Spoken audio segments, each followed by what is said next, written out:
ini adalah ijazah yang diklaim sebagai ijazah Joko Widodo yang menjadi presiden 2014 sampai 2024, maka ini palsu. Dari mana Anda bisa mengatakan palsu? Dari mana saya melihat dari foto. Foto, oke. Satu, dari foto ya. Kemudian yang kedua, ini materi utama saya karena saya sebagai dokter yang memang menekuni anatomi gitu ya. Artinya domain saya di situ. Kemudian yang kedua adalah dari tanggal. Tanggal dia lulus, tanggal 5 November 1985. Oke. Ini yang menjadikan saya ragu apakah ijazah ini betul-betul asli atau tidak. Ya, itu kedua, yang ketiga? Ya, itu dulu. Oke, ini yang itu dulu. area saya itu. Karena boleh nggak apa? dielaborasi? Foto kenapa, tanggal kenapa? Ya, kalau foto, kalau dari sisi orang yang mendalami anatomi, seorang dokter itu sudah bisa membedakan. Kami punya keahlian, katakanlah ya, punya keilmuan untuk membedakan apakah foto ini, walaupun ini foto katakanlah mungkin sekitar 30-40 tahun yang lalu misalnya gitu ya, dengan foto masa muda yang orang yang sama-sama bernama Joko Widodo, yang 10 tahun kemarin itu menjadi presiden, ini jelas bukan foto beliau. Boleh maju sebentar, Bu? Ya. Jelas bukan foto beliau. Ya. Kalau saya pribadi saya aja agak sulit untuk membedakannya nih. Ya, karena saya kan mata saya dokter kan. Lebih kurus, mungkin lebih tirus, wajar kan? Oke. Jadi kita bisa melihat itu secara anatomi dan morfologi, ya, itu dari 5 perangkat wajah aja. Kita bisa membedakan. Ini nggak usah pakai digital forensik teknologi ya. Artinya dengan face recognition yang sampai di level nanoteknologi, menggunakan mata saja ya, mata seorang dokter ya. Kita dari perangkat wajah ini saja sudah bisa membedakan apakah foto satu dengan foto yang lain. Foto yang kedua yang bisa kita jadikan sebagai komparasi tadi itu orang yang sama atau beda gitu. Pertama adalah dari jarak antar mata. Satu, jarak antar mata ini akan sangat sulit dioperasi plastik. Karena ini perangkatnya kan banyak ya, kompleks kan. Jadi jarak antar mata ini kita bisa bedakan apakah mata foto di sini dengan mata foto di sini tuh orang yang sama atau tidak, itu satu ya. Oke. Gimana cara ngukurnya? Ada aplikasinya? Ada. Oke. Kalau aplikasinya nanti kita menggunakan face recognition untuk akurasinya ya. Berapa mili bedanya? Itu bisa sampai sepersekian mili bahkan. bahkan. Nanoteknologi. Nanoteknologi. Jarak mata berbeda antara foto ini dengan foto Pak Jokowi.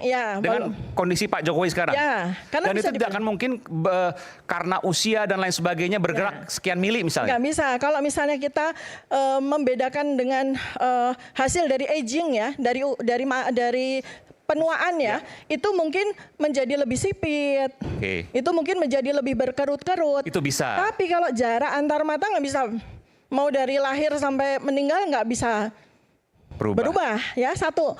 Kemudian kedua adalah dari tulang hidung. Tulang hidung ya. Jadi saya tidak mempersoalkan cuping hidung yang beda sekali ya dengan foto ini.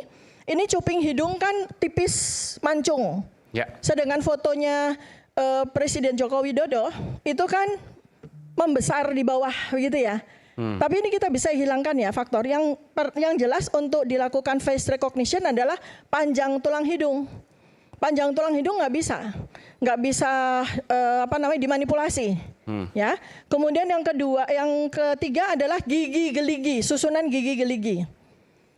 Gigi geligi, susunan gigi geliginya itu ini nggak kelihatan ya, tapi ada foto lain yang katanya adalah foto Pak Jokowi. Nanti coba kita dampingkan ya, mungkin kita split ya. Ya, foto mahasiswanya kan kelihatan dia sedang tersenyum. Ya. Itu kan giginya sangat rapi ya.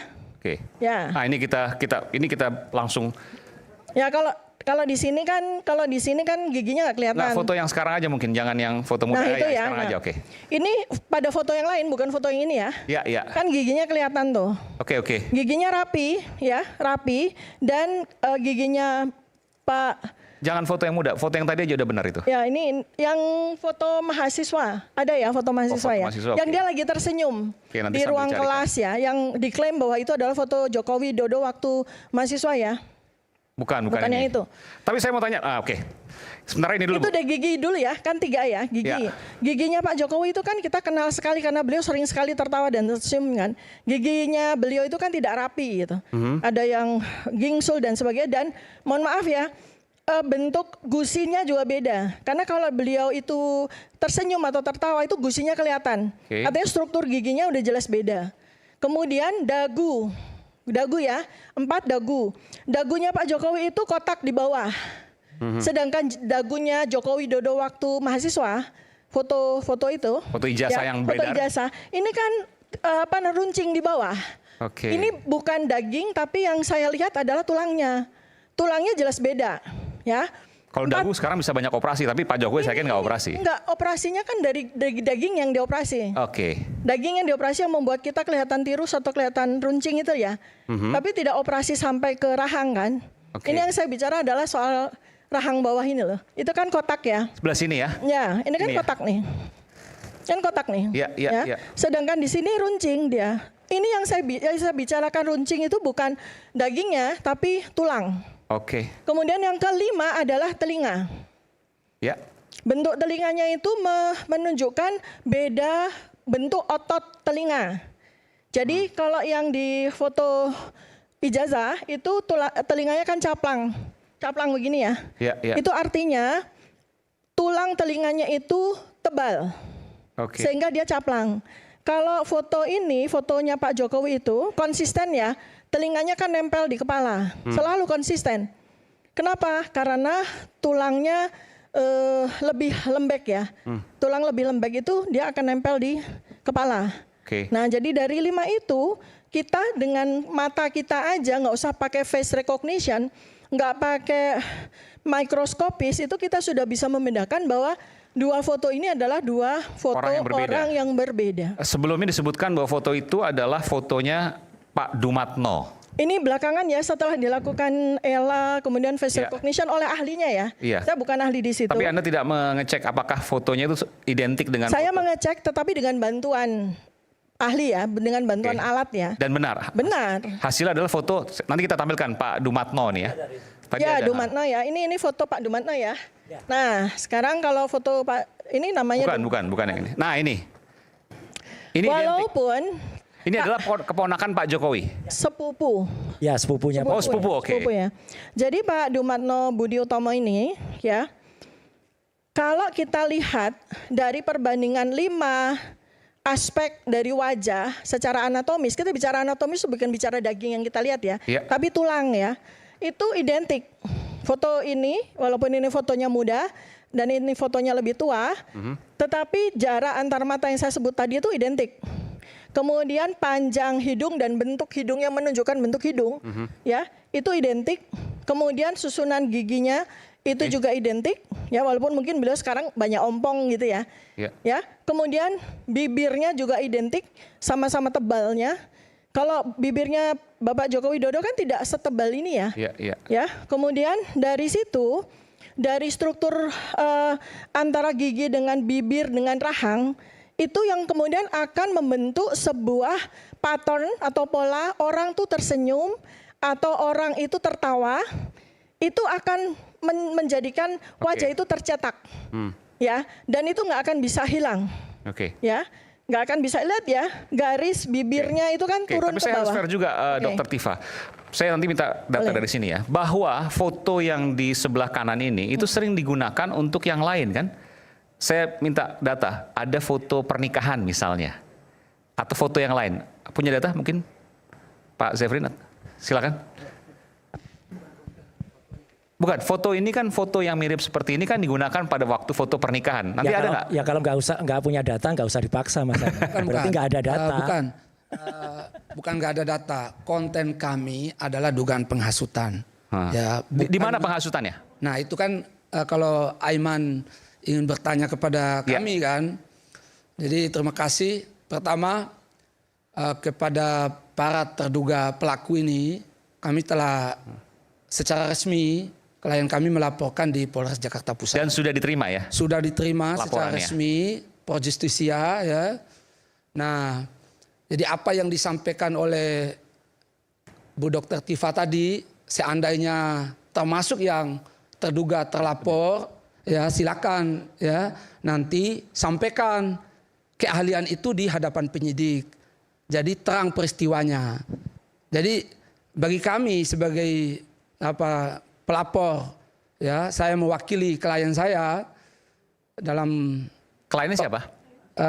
Klien saya Andi Kurniawan. Siapa itu? Dia ketua Pemuda Patriot Nusantara. Pemuda Patriot. Ya. Oke. Oh jadi apa yang disampaikan yang bersangkutan ke Anda? Tolong laporkan ini karena begini gitu misalnya. Tentu klien saya berdiskusi dengan Siapa? saya. Andi Kurniawan. Ya betul. Itu siapanya Pak Jokowi? Nggak ada hubungan. Fansnya Pak Jokowi? Nggak ada hubungan. Nggak ada hubungan juga. Jadi begini. Tapi diterima loh. Itulah rezim ini, Mas. Jadi gini, Mas Aiman. Jadi Andi Kurniawan ini ketua Pemuda Patriot yang konsen di bidang pendidikan. Ya. Ya. Nah dia melihat ada dugaan tindak pidana penghasutan yang telah terjadi. Nah dia melihat negara tidak hadir. Seolah-olah ya. Karena lama ini bergulir dan sebagainya. Ya. Nah ia datang melapor kepada pihak berwajib. Dan laporan itu sudah diterima. Bahkan kemarin kami sudah mendampingi terlapor untuk dimintai keterangan bersama saksi ya, di Polres Jakarta Pusat. Nanti teman-teman terlapor ini silakan nanti menggunakan keahliannya ya untuk. Oke, ya itu apa? Itu. Yang saya tanyakan penghasutan supaya publik mahfum, supaya masyarakat mahfum dan saya juga mahfum tahu ya, gimana penghasutannya. Makasih Aiman. Ya. Jadi ini pasal penghasutan ini 160 Mas Aiman. Ya. Jadi pasal penghasutan ini sudah diterjemahkan secara resmi oleh MK. Ya, lewat putusan nomor 7/PU ya, /7 Romawi /2009. Di mana terjemahan resminya ya, bahwa pasal ini menyangkut delik material. Jadi apa yang telah dilakukan telah sampai ya, telah di misalnya penghasutannya ya, penghasutan yang dilakukan oleh terduga pelaku ini menyebabkan orang ya terhasut ya untuk melakukan tindak pidana. Terhasut kalau berita yang disampaikan atau informasi yang disampaikan palsu, bohong, gitu kan? Ya. Tapi kalau benar kan bukan penghasutan. Penghasutan dalam artian bahwa yang disampaikan kan palsu, berita palsu. Nah, inilah hukum, seninya hukum. Oke. Jadi ada kadang orang, ya saya contoh ya Mas Aiman ya. Ada orang dihina, ya misalnya, lalu dia membunuh orang. Ya. Misalnya, kamu kupingnya jelek, memang kupingnya jelek orang itu, kan fakta itu. Ya. Tapi itu kan penghinaan. Tapi dia tidak lantas membunuh orang. Nah begitu juga dengan teman-teman ini. Ya. Itu gimana? Saya nggak ngerti. Nah begitu juga dengan teman-teman ini. Apa maksud saya dalam hal ini? Jadi ketika mereka menggunakan ya keahliannya menemukan ada kelemahan-kelemahan tadi, ada perbedaan-perbedaan tadi, ada keraguan-raguan ya. Mengatakan bahwa ijazah ini palsu dan sebagainya misalnya ya itu hendaknya dibawa ya. Oh tidak boleh disampaikan ke publik? Bisa, tapi jangan menghasut orang lain untuk melakukan tindak pidana. Maksudnya gimana? Boleh disampaikan ke publik tapi tidak menghasut. Bedanya di mana tuh? Ya beda. Jadi kalau misalnya hanya menyampaikan bahwa ijazahnya misalnya palsu misal ya. Dalam konteks misalnya A palsu.